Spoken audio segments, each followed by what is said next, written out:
Dan ketika ini tumpuannya adalah tentang upacara mengangkat sumpah jawatan ahli Dewan Negara yang kita memberikan perhatian dan juga kita akan bersiaran secara langsung dari Dewan Negara Blok Utama Parlimen Malaysia untuk kita memberikan atur cara dia susun atur bagaimana perhatiannya kepada upacara mengangkat sumpah ahli Dewan Negara ketika ini. Ayo sama-sama kita saksikan.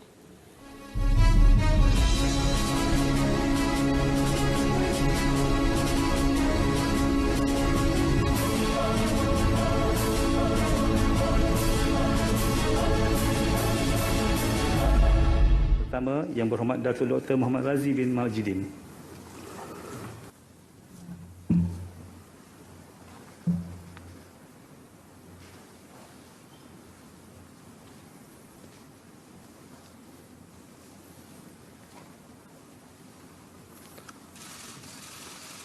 Saya, Muhammad Razi bin Muhammad Jidin, setelah dilantik sebagai seorang ahli Dewan Negara, dengan sesungguhnya bersumpah bahawa saya akan dengan jujur menunaikan kewajipan-kewajipan jawatan itu dengan segala daya upaya saya, bahawa saya akan menumpahkan taat setia yang sebenar kepada Malaysia dan akan memelihara, melindungi dan mempertahankan perlembagaannya.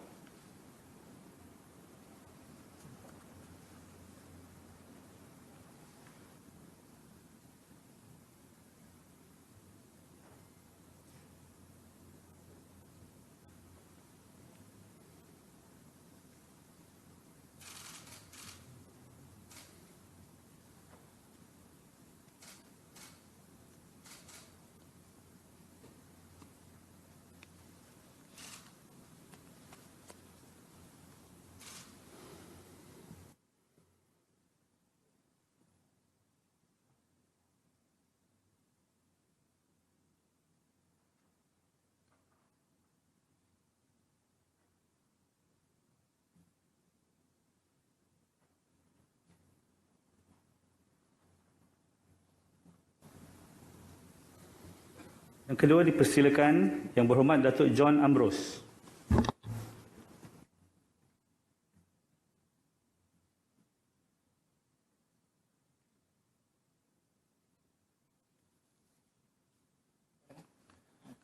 Saya, John Ambrose, setelah dilantik sebagai seorang ahli Dewan Negara, dengan sesungguhnya bersumpah bahawa saya akan dengan jujur menunaikan kewajipan-kewajipan jawatan itu dengan segala daya upaya saya, bahawa saya akan menumpukan taat setia yang sebenar kepada Malaysia dan akan memelihara, melindungi dan pertahankan perlembagannya.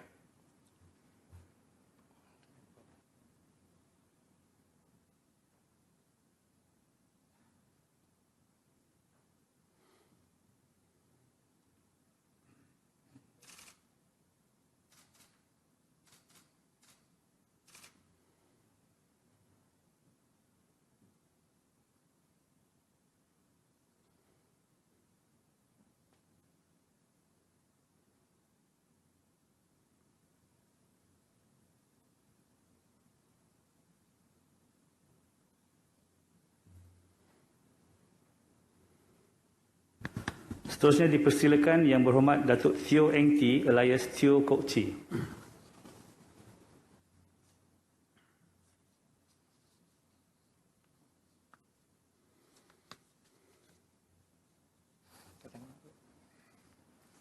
Saya Teo Eng Ti alias Teo Kok Chi, setelah dilantik sebagai seorang ahli Dewan Negara, dengan sesungguhnya bersumpah bahawa saya akan dengan jujur menaikkan kewajipan-kewajipan jawatan itu dengan segala daya upaya saya, bahawa saya akan menumpahkan taat setia yang sebenar kepada Malaysia dan akan memelihara, melindungi dan mempertahankan perlembagaannya.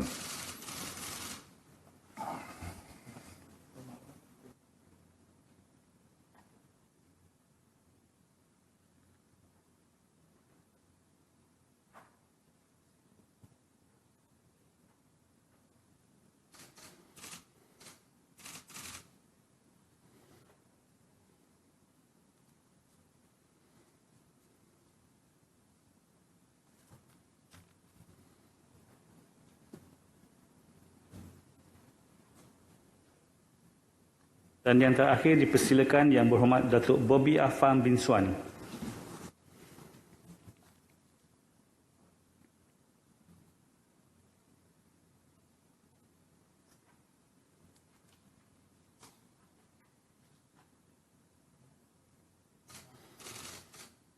Saya, Bobby Afam bin Suan, setelah dipilih sebagai seorang ahli Dewan Negara, dengan sesungguhnya bersumpah bahawa saya akan dengan jujur menunaikan kewajipan-kewajipan jawatan itu dengan segala daya upaya saya, bahawa saya akan menumpahkan taat setia yang sebenar kepada Malaysia dan akan memelihara, melindungi dan mempertahankan perlembagaannya.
Ada pen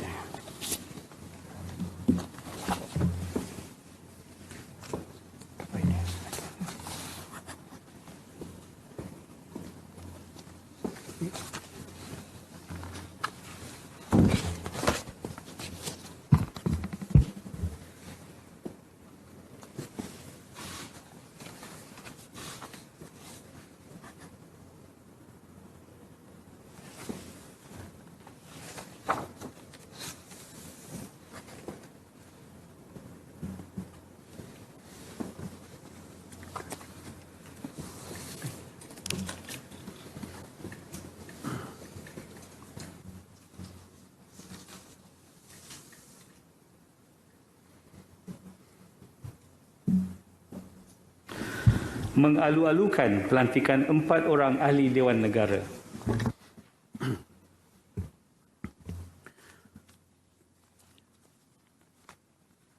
Bismillahirrahmanirrahim. Assalamualaikum warahmatullahi taala wabarakatuh. Ahli-ahli yang berhormat, saya ingin mengucapkan setinggi-tinggi tahniah dan mengalu-alukan 4 orang ahli Dewan Negara yang telah mengangkat sumpah sebentar tadi, iaitu Yang Berhormat Senator Datuk Dr. Muhammad Radzi bin Muhammad Jidin, lantikan penggal kedua berkuat kuasa mulai 17 Julai tahun 2021.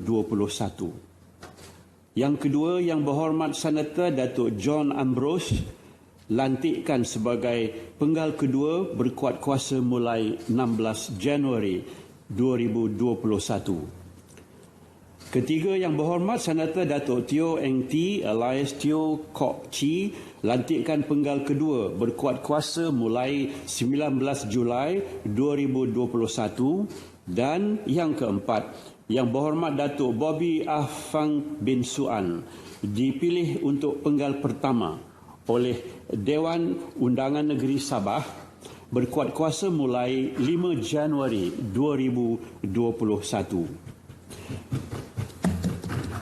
Pelantikan ini yang telah diperkenankan oleh Kebawah Duli Yang Maha Mulia Seri Paduka Baginda Yang di-Pertuan Agong merupakan suatu amanah yang dipikul atas jemala Yang Berhormat sekalian agar dapat dilunaskan khidmat bakti, sumbangan serta kebertanggungjawaban kepada bangsa, agama dan negara. Sumpah yang baru sahaja dilafazkan, yang berhormat sekalian, harus dijunjung dan didaulatkan dengan segala upaya agar perlembagaan negara dan institusi legislatif ini bukan sahaja berfungsi dengan baik tetapi menepati kedudukannya sebagai badan perundangan tertinggi Malaysia yang harus diberi hormat oleh semua pihak. Perlu barangkali saya katakan berlaku satu lagi peristiwa penting dalam kehidupan yang berhormat senator. Dalam keadaan sedemikian, mungkin erti sumpah yang baru kita lafazkan itu, kita cerakinkan kepada beberapa aspek. Pertama, ia kata akan menunaikan kewajipan sebagai yang sedemikian. Soal yang timbul ialah, apakah kewajipan itu? Selama ini kita merdeka tidak pernah dinyatakan apa yang harus seseorang senator lakukan dan tidak lakukan. Begitu juga ahli yang berhormat Dewan Rakyat. Kemudian dikatakan menjalankan khidmat dengan jujur. Seterusnya dikatakan dengan segala daya upaya untuk menumpahkan taat setia kepada Malaysia. Dan akhirnya memelihara, melindungi serta mempertahankan perlembagaannya. Ahli-ahli yang berhormat, bukan pagi ini bagi kita untuk bertelaah hal ini, namun terasa oleh saya sebagai yang dipertua, jika anggota pentadbiran negara dari ketua setiausaha sampai kepada jawatan yang bawahan mempunyai apa yang disebut sebagai general orders ataupun perintah am, apakah kita ahli-ahli yang berhormat sebagai ahli politik tidak harus mempunyai perintah am kita sendiri? Harus kita fikirkan ini, sebab yang amat berhormat Perdana Menteri kita telah meminta berkhidmat secara cemerlang, gemilang, terbilang. Tetapi bagaimana kita harus laksanakan ini? Tentulah masih menjadi tanda tanya. Di situ saya hentikan dahulu. Namun, saya teringat kepada pantun lama yang mengajar kita, kalau mencari tempat mandi, pertama teluk, kedua pantai. Kalau mencari pemimpin negeri, pertama elok, kedua pandai.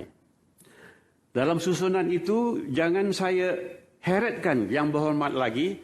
Marilah kita cuba renungkan hal-hal yang bersekitaran dengan kita dan menanyakan diri kita bagaimana kita harus menjadi YB senator, YB menteri, YB timbalan menteri, YB setiausaha parlimen, walaupun sekarang tidak dilantik di bawah perkara 43.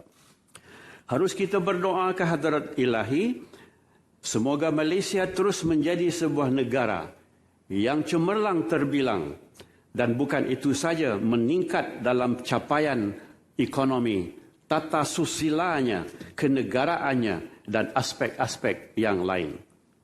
Dewan Negara akan diusahakan supaya peranan kemasyarakatan dan kesejahteraan terhadap kemaslahatan rakyat serta isu-isu yang melingkari negara dijuarai dan dilunaskan dengan sebaik mungkin agar Dewan ini menjadi sebuah institusi yang benar-benar berwibawa di mata rakyat. Justru untuk memastikan usaha ini lebih berkesan, Kokus Kesejahteraan Rakyat Dewan Negara yang dibentuk sebelum ini sebagai salah satu elemen transformasi Dewan Negara akan ditambah baik peranannya, fungsi serta gerak kerjanya agar lebih formal dengan menjadi sebuah jawatan kuasa pilihan khas kesejahteraan rakyat Dewan Negara. Lantaran itu, pesan kita kepada semua menteri dan timbalan menteri yang memberi tumpuan kepada khidmat negara berkaitan dengan Dewan Negara, semoga semua berganding bahu bagi menjayakan peranan kemasyarakatan dan kesejahteraan melalui jawatan kuasa pilihan khas ini. Kerana tentunya melalui bidang kuasa kementerian, banyak perkara yang berhormat menteri, yang berhormat timbalan menteri membantu menyelesaikan untuk rakyat. Saya boleh nyatakan bahawa sebagai ahli parlimen, sebagai menteri dan sebagai timbalan menteri, kita adalah khadam rakyat. Dan perikata itu memerlukan kita untuk menjenguk apakah rekod yang harus kita ciptakan, apakah khidmat yang harus kita sampaikan. Sebegitu dahulu, ahli-ahli yang berhormat, saya lampirkan perkataan tahniah dan sambung dengan semoga berjaya dalam semua aspek perjuangan kita. Dengan kata-kata itu, maka selesailah majlis mengangkat sumpah pada hari ini. Wassalamualaikum.